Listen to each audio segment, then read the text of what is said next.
Assalamualaikum warahmatullahi wabarakatuh. Perkenalkan, nama saya Nia Suyanawati dengan NIM 06521 dari Program Studi Sistem Informasi Universitas Trisakti. Saya akan mempresentasikan mengenai perancangan sistem dari e-commerce dan Nida Bakery untuk memenuhi tugas penilaian dari mata kuliah pemrograman web. Pembahasan pertama yaitu latar belakang. Perkembangan teknologi dan internet yang semakin maju dapat memunculkan suatu metode dari berbagai bidang, salah satunya e-commerce atau penjualan online. E-commerce merupakan sebuah aplikasi yang berhubungan dengan bisnis antara perusahaan dan pelanggan, di mana pelanggan dan perusahaan dapat melakukan suatu transaksi secara online atau melakukan pertukaran barang dalam skala luas. E-commerce telah mengubah pola berbelanja masyarakat dalam membeli produk secara online dengan menggunakan website atau aplikasi untuk memenuhi kebutuhannya. Melihat begitu banyaknya keuntungan yang dapat ditawarkan oleh e-commerce, maka saya ingin membuat sebuah aplikasi berbasis web untuk menjalankan sebuah bisnis di bidang penjualan makanan dan sebagai sarana dalam transaksi bisnis yang dapat menjual ataupun mempromosikan produk kepada para pelanggan. Bisnis yang akan saya buat, saya beri nama Denida Bakery. Denida Bakery ini merupakan sebuah usaha bisnis yang menjual produknya di bidang makanan atau kuliner. Produk yang ditawarkan mempunyai beberapa jenis diantaranya roti, cookies, dan sebagainya. Setiap pelanggan yang ingin membeli produknya dapat membeli secara online dengan mengunjungi dan membelinya melalui aplikasi web yang saat ini digunakan oleh Denida Bakery untuk menjual produknya. Adanya website dalam sistem penjualan ini diharapkan dapat memudahkan pelanggan dan penjual dalam melakukan transaksi jual beli. Pembahasan berikutnya yaitu terdapat rumusan masalah dari perancangan sistem yang nanti akan saya buat. Rumusan masalah di sini yaitu bagaimana merancang dan membuat suatu sistem penjualan berbasis aplikasi website yang dapat memberikan kemudahan dalam proses transaksi jual beli dengan cepat sehingga tidak memerlukan waktu yang banyak, di mana pelanggan yang tertarik untuk membeli produk dapat langsung melakukan pemesanan tanpa harus datang ke toko. Adapun maksud dan tujuan dari perancangan sistem ini, yaitu untuk menganalisa dan merancang sistem penjualan serta pemasaran toko kue secara online dengan menggunakan aplikasi website, sehingga penjual dapat memberikan informasi yang lengkap mengenai produknya, dan pemilik toko juga dapat memasarkan produk tersebut dengan menggunakan aplikasi web yang dapat mempercepat proses transaksi jual beli produk. Selain itu, pembuatan aplikasi web ini juga dapat membantu pelanggan untuk mendapatkan informasi produk dan memesan produk secara cepat. Pembahasan berikutnya yaitu user requirements. Dalam sistem perancangan ini, user requirements-nya itu terdapat 3 aktor, yaitu admin, sistem, dan pelanggan. Dimulai dari aktor admin. Pada admin terdapat 8 aktivitas yang nantinya akan dilakukan oleh admin, yaitu diantaranya admin harus melakukan login untuk dapat mengakses data penjualan, admin juga dapat mengupload, mengupdate, dan mengedit produk yang dijual, admin memiliki data pembeli, admin menerima daftar pemesanan, admin akan melakukan konfirmasi pemesanan, admin memberikan detail transaksi, admin melakukan proses pengiriman barang, dan yang terakhir admin menerima feedback dari pembeli. Aktor selanjutnya yaitu sistem. Terdapat 11 aktivitas atau 11 proses yang nantinya akan dilakukan pada sistem. Di antaranya sistem melakukan verifikasi data pelanggan saat proses login. Aplikasi website, ini saat proses login atau saat proses registrasi, sehingga nantinya pelanggan dapat melakukan pembelian produk sesuai dengan hak akses yang dimiliki. Lalu yang kedua itu sistem akan menyimpan data diri pelanggan, sistem akan menyimpan data produk, sistem akan menampilkan jasa pengiriman, sistem akan menampilkan metode pembayaran, sistem juga akan menyimpan data pembayaran dan data pemesanan. Sistem akan memberikan invoice sebagai bukti untuk pelanggan, di mana pelanggan harus melakukan pembayaran terhadap produk yang dibeli. Yang kesembilan, sistem memberikan konfirmasi bahwa pelanggan sudah membayar produk yang yang dibeli dan memberikan detail proses pengiriman. Nah, detail proses pengiriman ini dapat membantu si pelanggan untuk melacak paket produk yang dibeli. Lalu yang ke-10 ini, sistem dapat menyimpan data pengiriman dan sistem nantinya akan menampilkan penilaian atau feedback dari pelanggan. Kemudian nama aktor selanjutnya adalah pelanggan. Terdapat 10 aktivitas yang dapat dilakukan oleh pelanggan, yaitu pertama, pelanggan dapat melakukan registrasi terlebih dahulu agar si pelanggan dapat mengakses aplikasi web. Kedua, pelanggan melakukan tahap login ke dalam aplikasi web dengan memasukkan username dan password yang telah didaftarkan pada saat tahap registrasi. Yang ketiga, pelanggan dapat melihat produk yang dijual dalam aplikasi website. Keempat, pelanggan dapat memilih dan membeli produk yang diinginkan selama persediaan stok barang masih ada. Kelima, pelanggan melakukan pengisian data diri, memilih jasa kurir yang tersedia dengan ongkos kirim sesuai ekspedisi pengiriman yang dipilih. Dan pelanggan dapat memilih jenis pembayaran. Pelanggan akan mendapat invoice dan melakukan pembayaran sesuai invoice yang didapat. Pelanggan juga akan menunggu konfirmasi pemesanan dari penjual atau admin. Pelanggan dapat melihat proses pengiriman produk ke alamat yang dituju. Pelanggan dapat memberikan konfirmasi jika pesanan sudah diterima atau selesai. Ke-10, pelanggan akan memberikan feedback mengenai produk yang sudah dibeli. Selanjutnya ada perancangan sistem yang akan dibahas dalam website Denida Bakery. Pertama ada flowchart. Pengertian dari flowchart sendiri yaitu diagram yang menggambarkan atau menjelaskan setiap proses yang terjadi dalam program. Terdapat 3 aktor yaitu ada pelanggan, sistem, dan admin. Di mana dimulai dari pelanggan. Pelanggan akan melakukan registrasi terlebih dahulu, sedangkan admin tidak memerlukan proses registrasi. Pelanggan akan melakukan registrasi, lalu sistem akan memverifikasi data pelanggan yang telah diinput saat registrasi ini. Nah, setelah pelanggan melakukan registrasi dan sistem telah memverifikasinya, akan diteruskan ke tahap selanjutnya yaitu login. Nah, login ini dilakukan oleh pelanggan dan dilakukan oleh admin dengan memasukkan username dan password. Kemudian sistem akan memvalidasi data tersebut. Data itu username dan password. Apakah sesuai atau tidak? Jika tidak sesuai, sistem akan mengembalikan ke tampilan sebelumnya yaitu login, baik pelanggan maupun admin. Namun, jika data sudah sesuai dengan yang diinput, sistem akan meneruskan prosesnya. Untuk admin, sistem akan dapat meneruskan sehingga admin dapat melakukan upload, update, dan edit produk. Kemudian sistem nantinya akan dapat menyimpan data produk. Nah, dilanjutkan dengan pelanggan. Jika sesuai datanya yang dimasukkan, pelanggan dapat mencari dan melihat produk yang telah diinput sebelumnya oleh admin. Nah, pelanggan ini dapat melakukan pemesanan, kemudian sistem akan mendata pemesanan produk yang telah dipesan oleh si pelanggan. Nah, sistem akan menampilkan jasa pengiriman yang nantinya pelanggan ini dapat memilih jasa pengiriman. Sistem juga akan menampilkan metode pembayaran, dan pelanggan dapat memilih metode pembayaran yang ditampilkan oleh sistem. Dilanjutkan dengan admin. Admin akan memberikan detail pembayaran. Lalu, sistem akan menampilkan total tagihan pemesanan atau invoice berdasarkan detail pembayaran yang diinput oleh admin.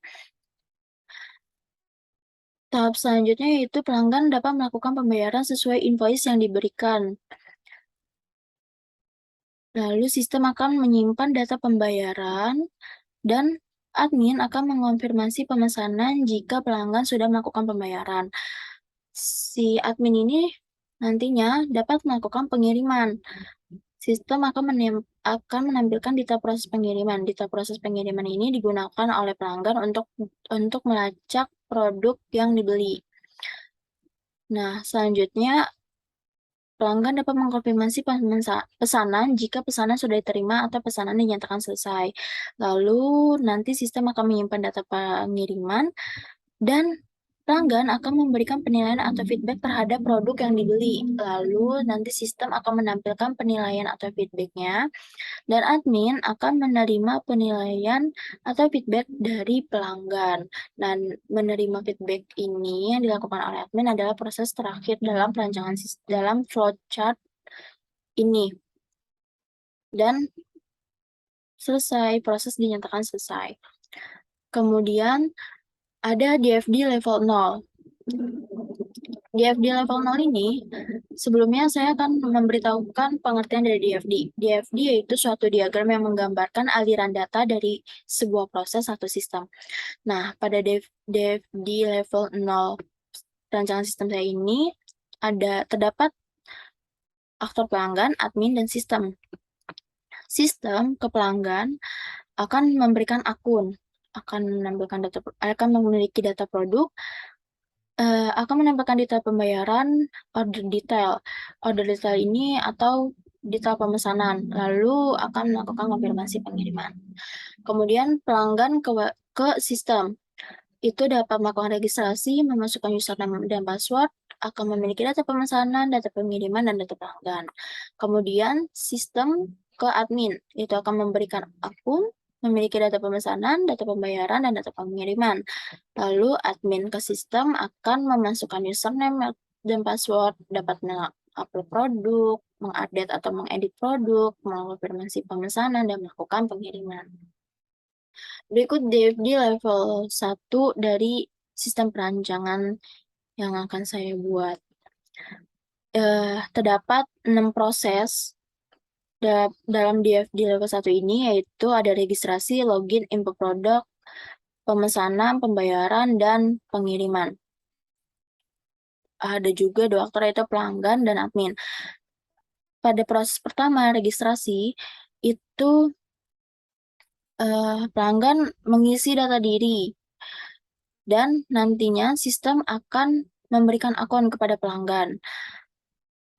Data pelanggan ini disimpan di dalam database atau data store data pelanggan.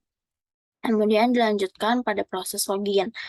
Pada proses login ini, pelanggan dapat memasukkan username dan password yang sebelumnya telah didaftarkan di proses registrasi. Jika sudah memasukkan username dan password, sistem akan menampilkan tampilan menu halaman kepada pelanggan. Dan proses login ini juga dilakukan oleh admin.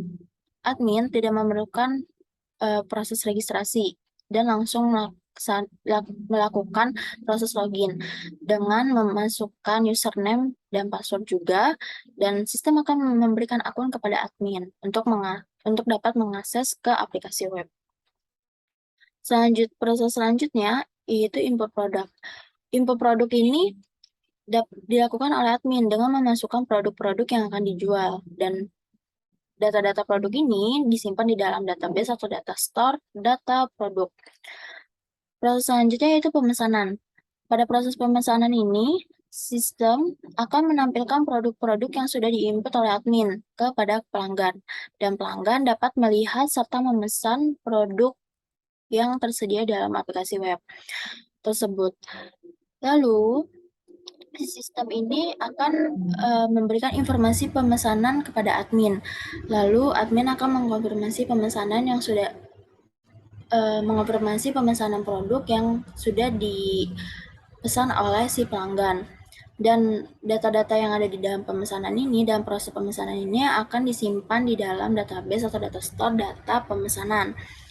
Kemudian dilanjutkan dengan proses pembayaran. Pada proses pembayaran ini, sistem akan menampilkan metode pembayaran kepada si pelanggan. Pelanggan dapat memilih metode pembayaran yang sebelumnya telah ditampilkan oleh sistem. Kemudian, admin memberikan detail pembayaran kepada sistem, dan sistem nantinya akan menampilkan invoice berdasarkan detail pembayaran ke pelanggan. Lalu pelanggan dapat melakukan pembayaran, dan data-data dalam proses pembayaran ini disimpan dalam database atau data store data pembayaran. Dan proses terakhir yaitu pengiriman. Pada proses pengiriman, sistem akan menampilkan jasa pengiriman. Lalu si pelanggan ini dapat memilih jasa pengiriman yang telah ditampilkan di sistem. Lalu si admin ini akan melakukan pengiriman produk si pelanggan dan sistem akan menampilkan detail proses pengiriman yang nantinya dapat dilihat oleh si pelanggan. Pelanggan akan melakukan konfirmasi pesanan jika pesanan tersebut telah diterima atau pesanan telah dinyatakan selesai. Data-data dalam proses pengiriman ini dapat disimpan di dalam database atau data store, yaitu data pengiriman. Berikutnya ada pembahasan ERD. ERD ini merupakan kepanjangan dari Entity Relationship Diagram, di mana pengertiannya yaitu ERD adalah suatu bentuk diagram yang menjelaskan hubungan antar objek-objek data yang mempunyai hubungan antar relasi.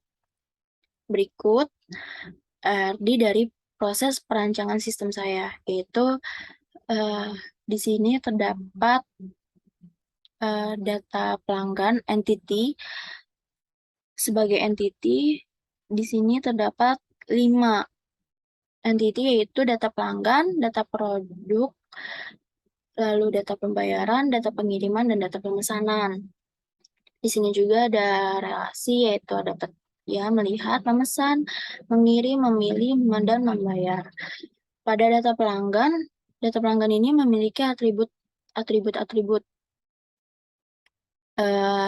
antara lain ada atribut key, yaitu username dan password, ada atribut nomor telepon.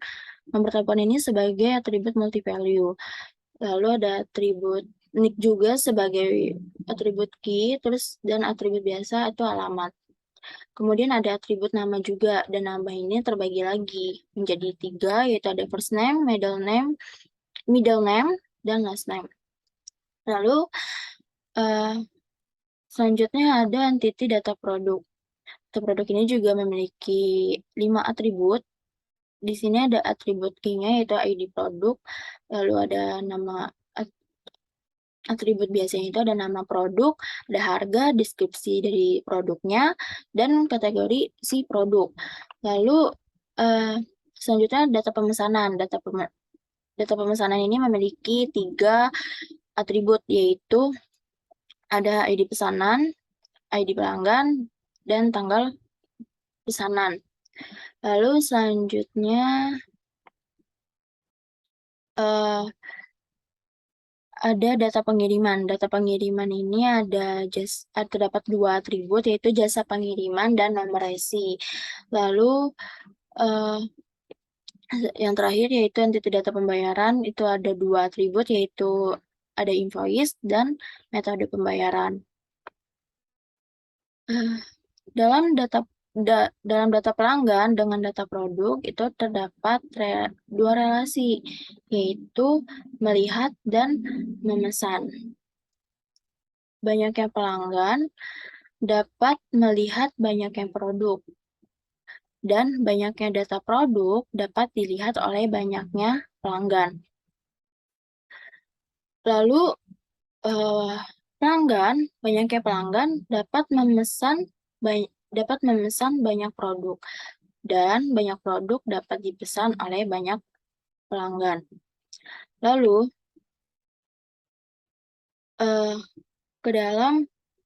data pelanggan dan data pengiriman juga memiliki relasi, yaitu mengirim dan memilih. Banyaknya pelanggan dapat memilih satu jasa pengiriman, dan jasa pengiriman dapat dipilih oleh satu pelanggan.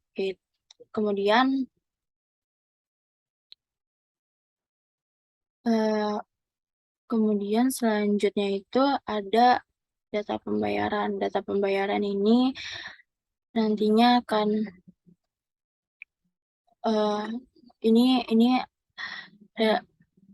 terdapat relasi, yaitu antara data pelanggan dan data pembayaran. Data pembayaran ini akan dibayarkan oleh satu pembeli. Kemudian Dalam data pelanggan dan data produk ini juga, dan data pemesanan ini juga dapat ia memiliki hubungan yaitu memiliki relasi yaitu memesan. Berikut, eee, arti dari proses perancangan sistem saya, dan cukup sekian, eee, penjelasan dari presentasi yang dapat saya sampaikan mengenai proses perancangan sistem aplikasi web Denida Bakery. Mohon maaf jika terdapat kekurangan dan kesalahan selama penjelasan presentasi, kurang lebihnya mohon maaf. Saya ucapkan terima kasih. Wassalamualaikum warahmatullahi wabarakatuh.